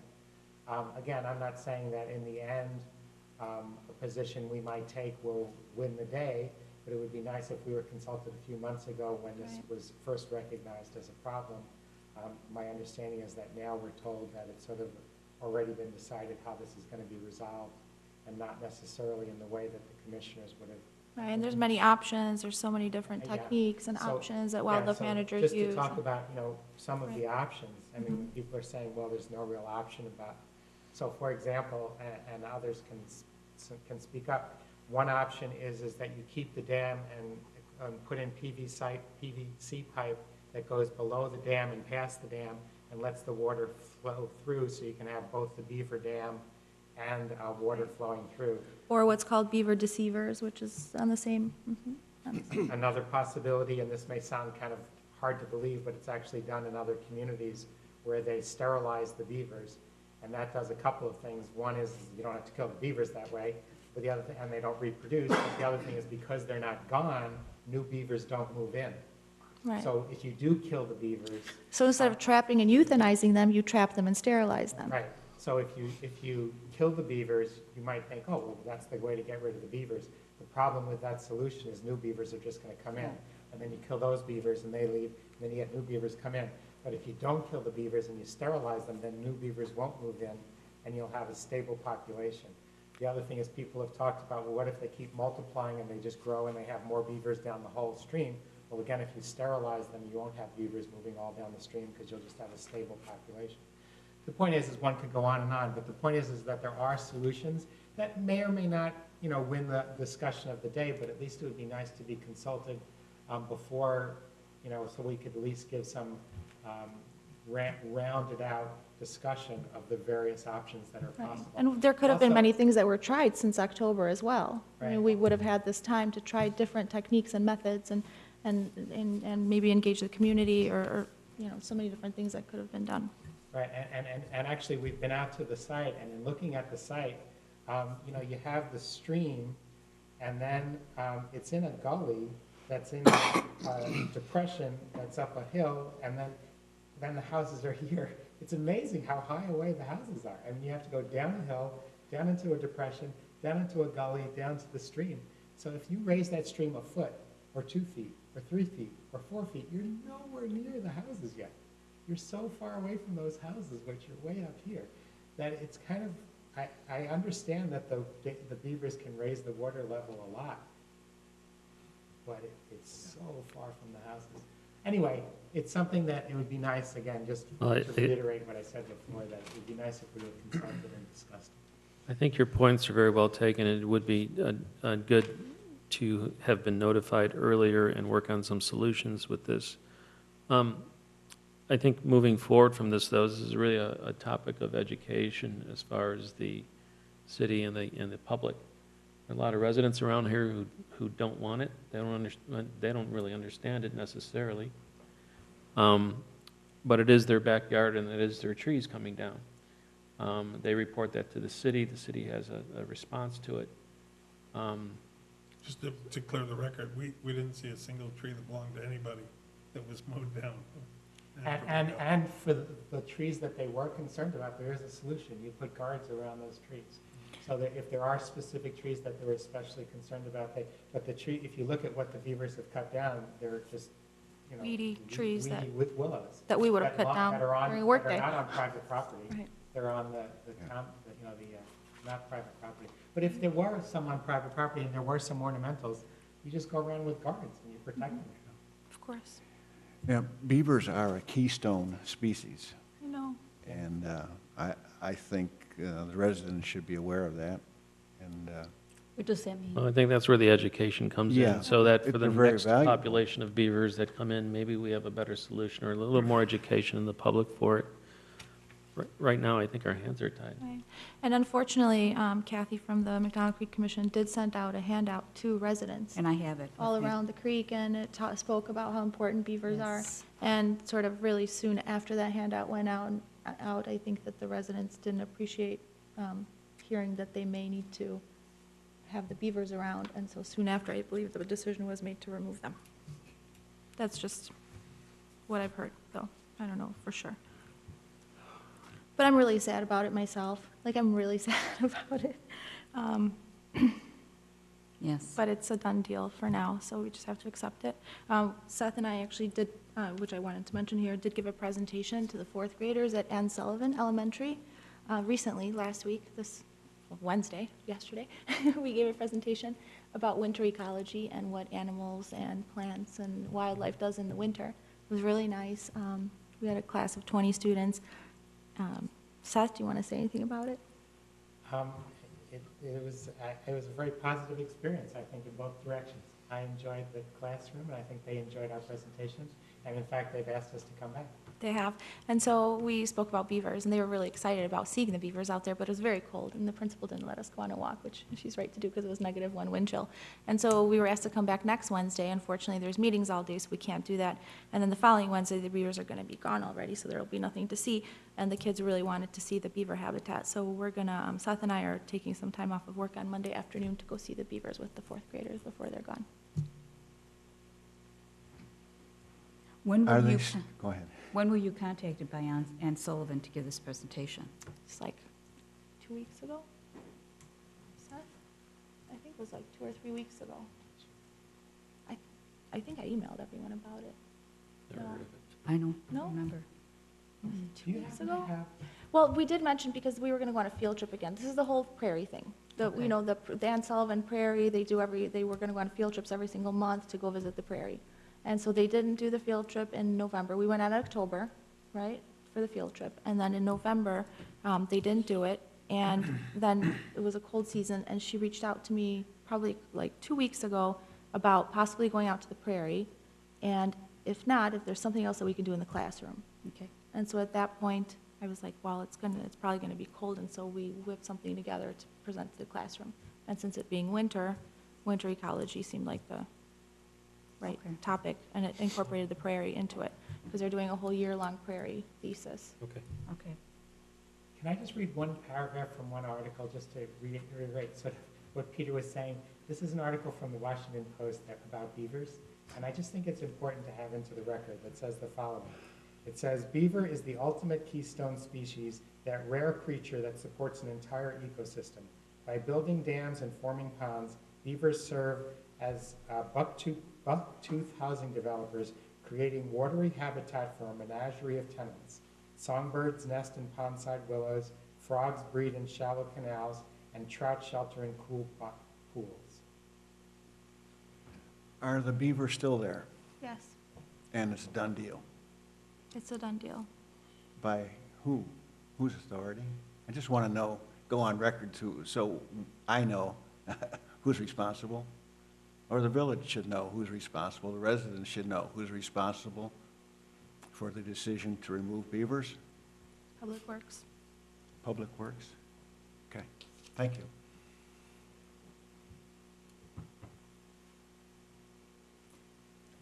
Any more discussion on that? No. Okay, I think in the interest of time, what I'd like to do is not talk about Wild Things presentation right now. Everybody has a copy of the first Did you rough. send it to everybody? Everybody has it in front of them. Yes. Take it home, look at it, and then we'll communicate via email about it. I think that's most prudent at this point. Okay? We've already talked about the road disaster, so the plan for increased public access around the lake. The only reason I wanted to talk about this is to bring it back up and get it on the radar. We need to start putting some specificity to it in terms of, you know, if we're going to propose boardwalk, where do we want to see that boardwalk? How many interpretive signs do we think? Where would benches be located? getting more of a specific handle on this so that we can begin to have the dialogue with the city about grants and funding and all the rest of those things. And getting permission to do the things that we can do now is sort of our normal workload in those areas. So that's the reason I want to bring it up. Beyond that, I can't say, maybe, when we're out there working this weekend, we can have some of that conversation about the boardwalk, because we're gonna be right in that area, where that's gonna be, so, And we can bring it up at the next meeting. yeah. Okay. All right, let's move on. All right. Getting late. Presentation Park District for Nature Preserve dumping.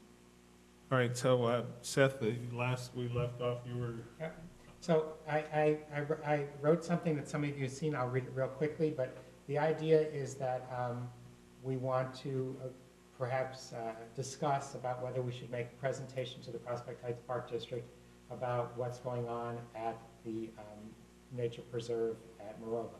So I wrote something, I'll read it real quickly, it's just a draft. The entire complex at Morova is a wonderful treasure of the Prospect Heights community. Behind the tennis courts and parking lots is a nice parcel of land owned by the Park District and managed by the Prospect Heights Natural Resources Commission.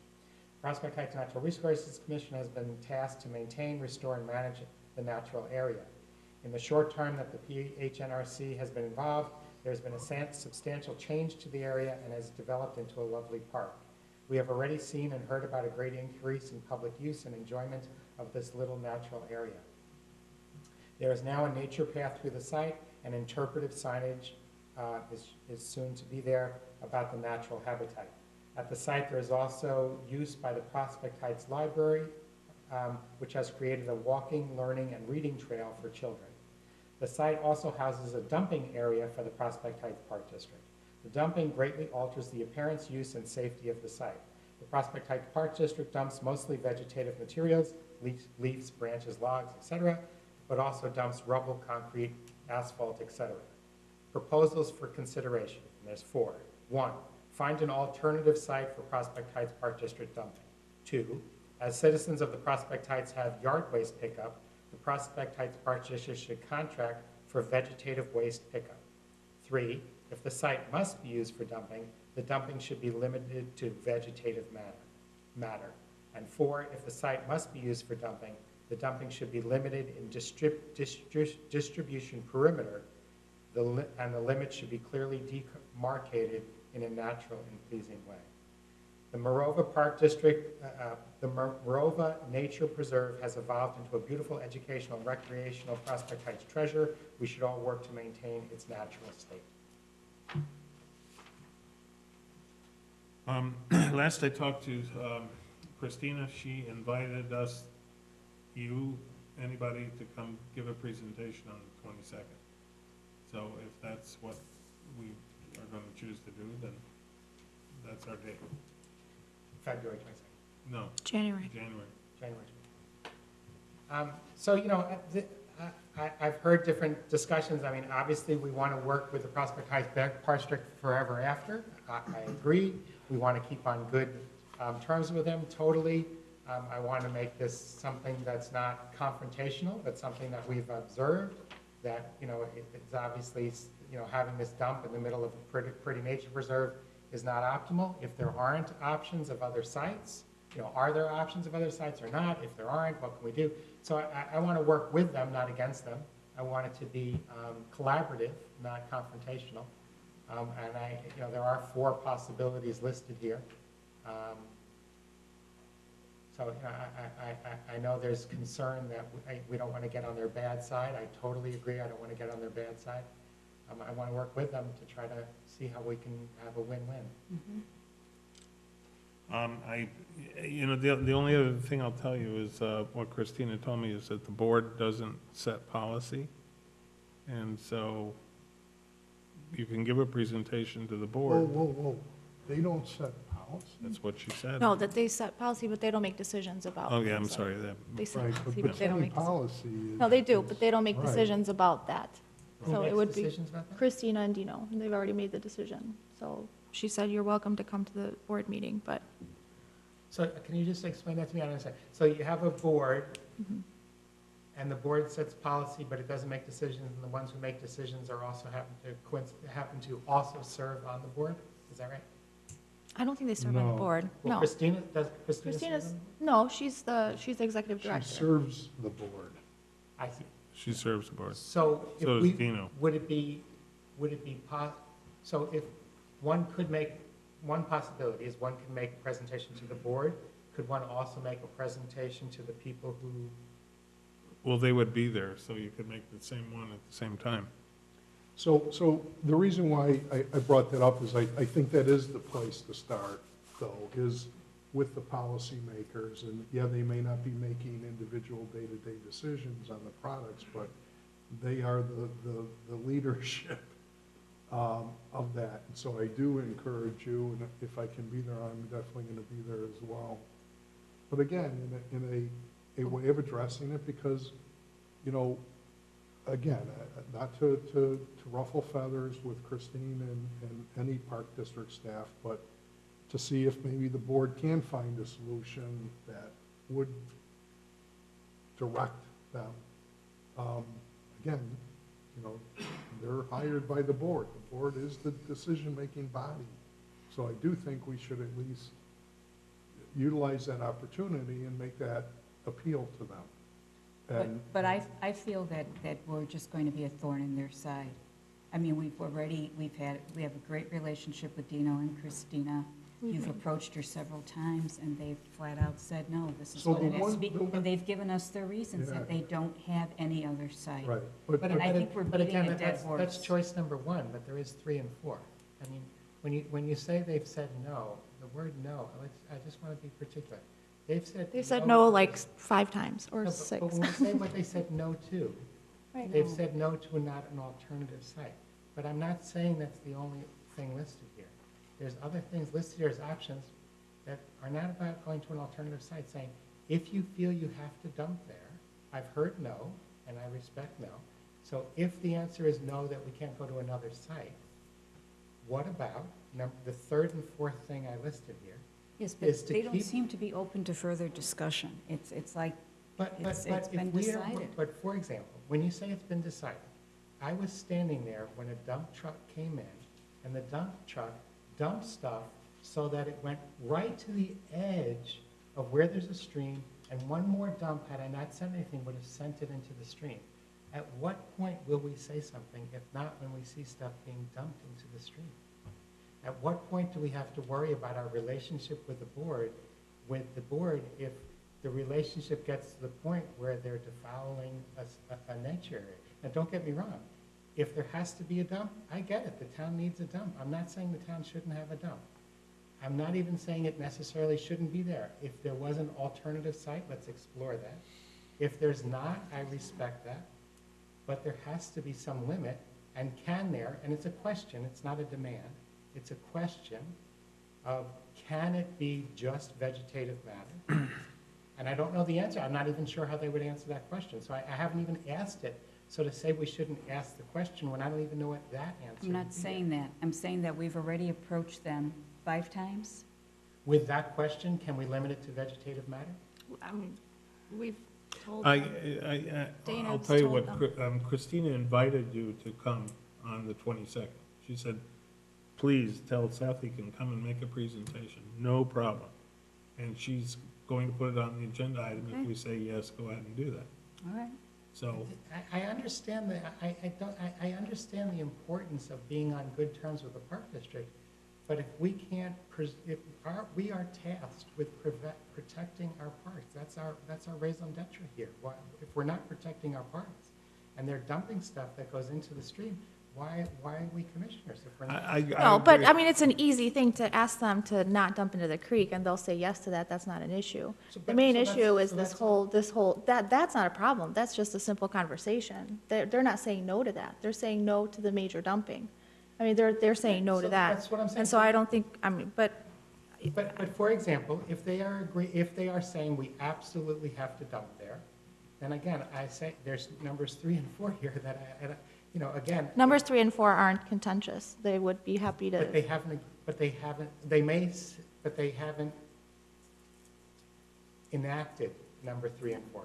Number 3, for example, says limited to vegetative matter, but it's not limited to vegetative matter. It's rubble, and it's pieces of roadwork, and it's concrete chunks. It's not limited to vegetative matter. So if they agree to that, I don't know if they had, I don't know if anyone specifically answered that question, asked that question, but if they've No, agreed to that, that they question have. has not been specifically asked. And the fourth point is about limiting its breadth. And currently, it's not limited in breadth. Each time we go there, it seems to expand and expand. We know that, for example, Peter planted a tree, and that tree was basically covered. And I know that because it keeps on encroaching on the stream to the point where it was literally about to go over the cliff into the stream until I stopped them. So again, if they're saying no 5 times that we have to dump there, I understand the no 5 times they have to dump there. Okay, Right. Let's limit Yeah. what's dumped and So I think, how much is. I'm just going to say one more thing. Like, we've had a really good relationship with the Park District. Right now, they're not funding an intern. They're not going to give us any funds for the future. We work on multiple sites. There's multiple issues. There's hundreds of issues that come up, and there's so many things to fight for. And we have to choose our fights carefully, and we have to choose what we're going to, how we're going to push and how much we're going to push and what that does to our relationship. But, I mean, if we're going to do this presentation, let's just vote on it and let's do it. Well, but before we vote on the presentation, let's talk about should the presentation be modified so it wins more votes? Hold on. I mean, if you want me to leave out for example, I say in it's here, ordered in- one of the choices, just one second, let me just say one more thing. One of the things I say in here is one choice is find a different alternative site. Do you want me to take that out? So we already say we've lost that part, so leave that out? No.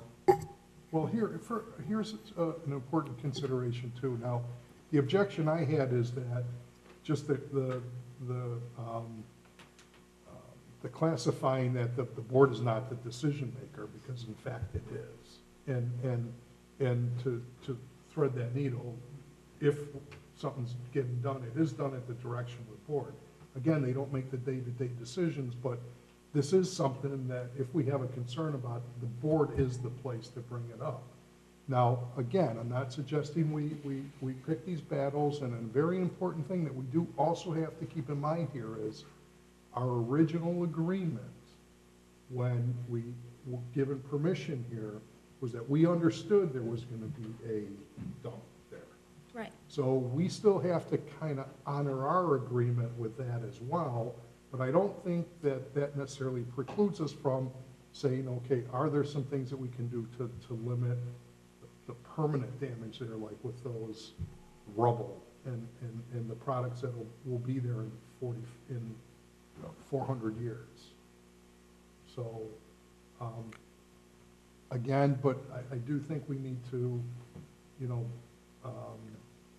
keep in mind our commitment that we made, but still, try and get some type of remediation, or not remediation, but just some type of softening of what's being done. I think your points are well taken, Seth, and I think a presentation should be made. I think the rhetoric might need to be softened a little bit so that we don't ruffle feathers. There's another factor here that's not mentioned, and it's safety. I mean, there is a dump, there's a large branches, things, kids crawling. It's surrounded by tennis courts, parks, baseball fields, what have you, and there's a lot of dump and rubble right there. So I think that's another thing that maybe people haven't considered, which might be something to consider. It could also maybe be moved to a different part of Morava if they have to keep it in that location. That flat area that's to the west, I barely see used. More people are walking down the trail than they are in that open turf grass area. Of course, I'm sure the neighbor won't like it, but he doesn't like a lot of the stuff we do back there. But I think approaching it with maybe a little softer rhetoric and maybe a little less demanding tone would maybe go farther. So do you want to, do you want to, one, modify what's written, and two, be part of the presentation? Or do I'm going to be out of town that week, unfortunately. I'd be happy to modify it with you. As far as the vegetative debris part, I think that's a moot point. The size of the vegetation they dump there is gigantic. and equally as destructive as, as the cement they dumped there.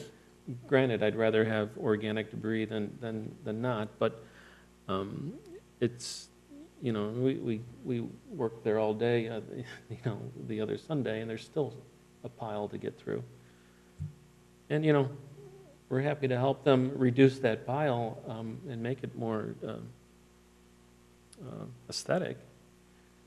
But boy, this is a tough nut to crack. We've been working on this one for a long time, and I think the presentation is a good idea to the board and an appeal to them once again. I mean, I don't think it can hurt as long as it's worded correctly. Yeah, okay, so then getting to the heart of the presentation, then what do you have in mind? Are you going to take a letter that's been crafted and read it to them? And then Well, have a dialogue with them? Are you going to do a PowerPoint presentation? No, well, I have a draft of what something of this nature could be read to them. I hear that people want to perhaps modify it, but I could, you know, one possibility would to be read to them something like this. It could be accompanied, there were some pictures that Peter provided about, you know, the preserve and sort of its natural beauty, as well as some pictures of the dump. If we wanted to add that to the presentation, some visuals. You know, like I said, I want to, I think I want to work with them. If they, again, I understand that a town needs a dump. I understand that maybe the best place in the town is this site. It seems like we can work something out. I understand we've heard no a million times about it has to be this site. I get that. So if that's the case, can we make some limitations? Now, if somebody has a diplomatic way to word that or say that, I certainly would be happy to have someone take that. Well, keep in mind too, you know, we always have the possibility of doing this as a citizen, you know, where necessarily we're not going to have to be from the commission as a, you know, voted upon type,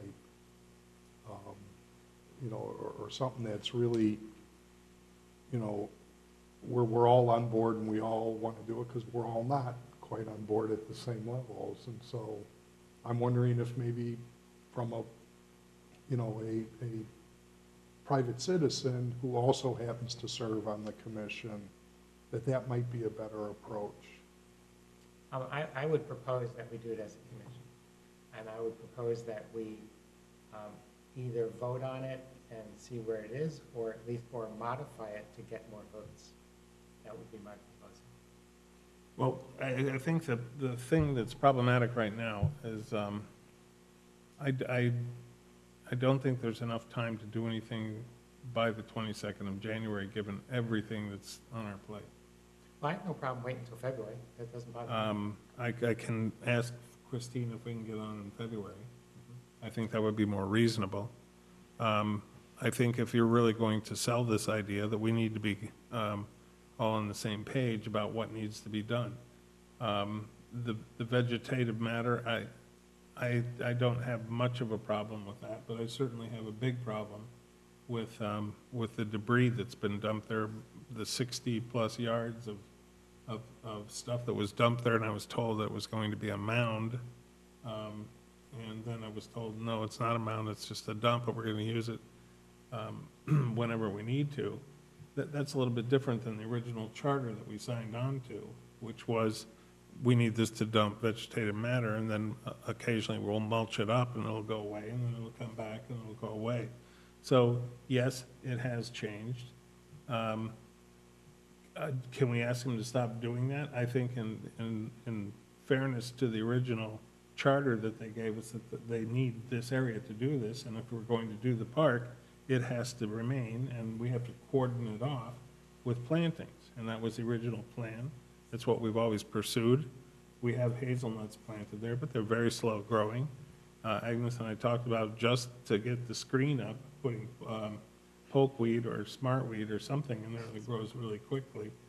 Elderberry, to shield that off quicker, and then I think everybody would sort of calm down and feel a little bit different about it. But I personally don't think that, you can make the presentation.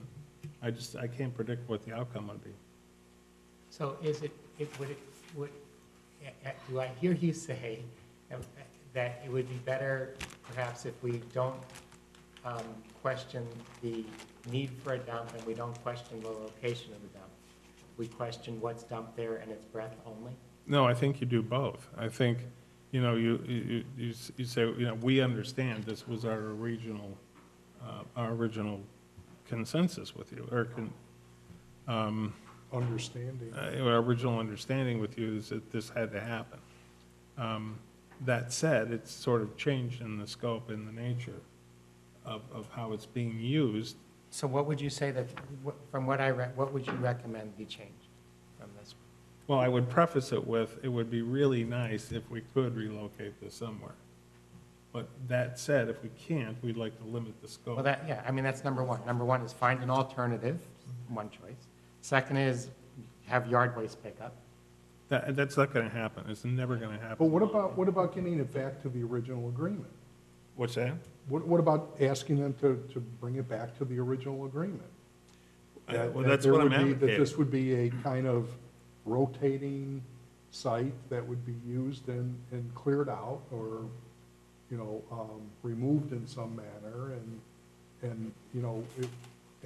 but it's changed, and the problem is really, the most egregious part is the stuff that's changed. So maybe just asking them, yes, it would be nice, and we would like to ask if it is all possible to be used somewhere else, but if it can't, that we keep it to what our original understanding was.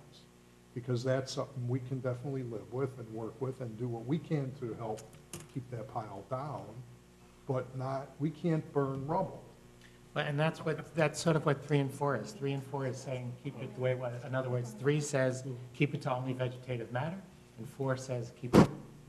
Well, but I'm also suggesting it's specific to what our original agreement was, so that we honor our part of it, where we're not circumventing what we originally agreed to, but also holding them to what their original understanding was.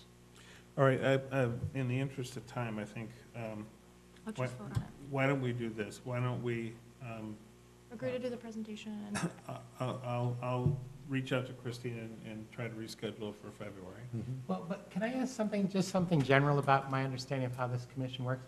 One of my frustrations is that I think we all hate to go late into the night in these meetings. Yes. But if I understand the Open Meetings Act, is that we can't talk about things except at these meetings. So it's a very frustrating thing for me. That's So I don't true. understand how we have conversations if it can only be at this meeting and it can't be anywhere else, but we don't want to go late, which I respect.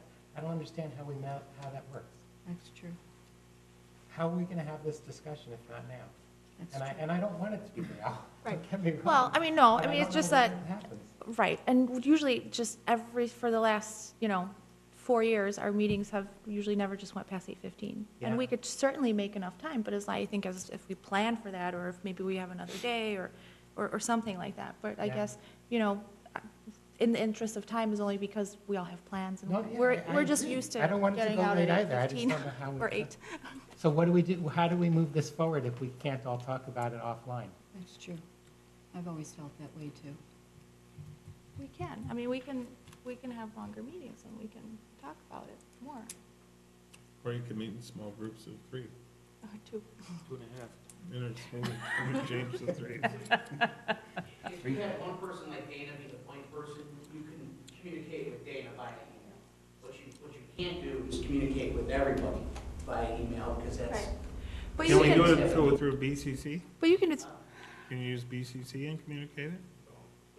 You can't reply back. you can't reply back, so you can send information to all of the commissioners, which we do all the time, you just blind copy everybody. Right, You just can't discuss it right. online, right? So can We we, can't discuss it through blind copies. No, we can't discuss anything, but we can share information through the blind copies about things. And one person could be like the point person, to collect everyone's data and then disseminate it out.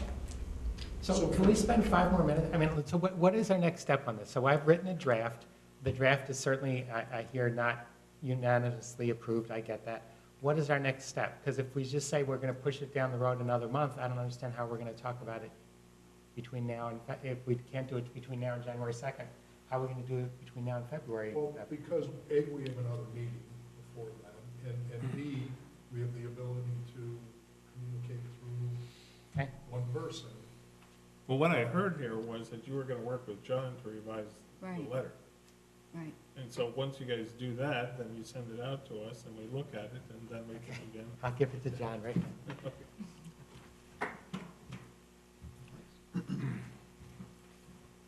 And then the next step would be to reach out to Christine and try to book into February. Well, you're going to do that? I'll do that, yes. Great. I mean, today we were gonna, I think, vote to see if we were even gonna do it, right? The presentation of the Park District, we're gonna vote on that? But we're certainly not comfortable doing that now. Okay. So I make a motion that we adjourn. I'm comfortable with us voting now. I think we should do the presentation, and the decision was to do it in February. Make a motion. Make a motion. We have, well, first of all, we have one motion on the floor. Ed wants to adjourn. Is No, there a no, second to no, that? no, wait, hold on, we wanna can't adjourn withdraw first your before, motion? wait. I didn't realize it. Okay, we Are were you withdrawing your motion to, withdrawing your motion? I am with. Okay. Pardon? You I'll can make a motion that Yes. we do a presentation to the Park District in February, not the January meeting, but the February meeting. I'll second it. all in favor? Aye. Aye. All against? Okay, I didn't know. All right, so that is, it's Doesn't matter, passed. I'll just say aye. I'm a minority. I make the motion, we adjourn. Well, we had to ask for visitors' comments. Oh, yes. Visitors. Visitors, do you have any comments? Yes. Would you like to say anything? So my son cannot be go to today meetings. Anyway, like you guys have big issues and a lot of agenda, a lot of issues, big issues, which is like including violation or budget issue, something like that. I don't think that's what I understand. But anyway, like there's a small group, and then there's a no resident here. This resident comes up this meeting. Mhm. And there's a lot of information or something like they can pay. But weekdays, everybody working, so that's why they can come. But if you guys meeting the other day, like weekdays, not weekdays, we can something. I know that you guys meet. Yes, we have work days every other Sunday, and we have tomorrow, this Sunday, we have a work day right on the corner of Elmhurst and Hillside, from 9 to 12. So if you'd like to come out and volunteer, we'd love to have you. Okay. You guys have a weekend meeting. Yes. But, yeah, it's good. Okay, we also welcome Eagle Scout projects all the time. Yeah, yes, definitely. Last year, one of the scout member Uh-huh. doing some gardening here. Yes. So, yeah, right. Sam Scovey? Yeah. Yeah. Yes, yeah, That's that's a great project, yeah. So if you guys have any ideas, We have done a lot of ideas. We have lots of ideas. A lot of really great ideas. A lot of really good ones. All right, Thank you. thank you very much for coming. Yes, thank you. Okay, All right, now I'll make a motion to adjourn. I'll second. all in favor? Aye. Aye. Okay.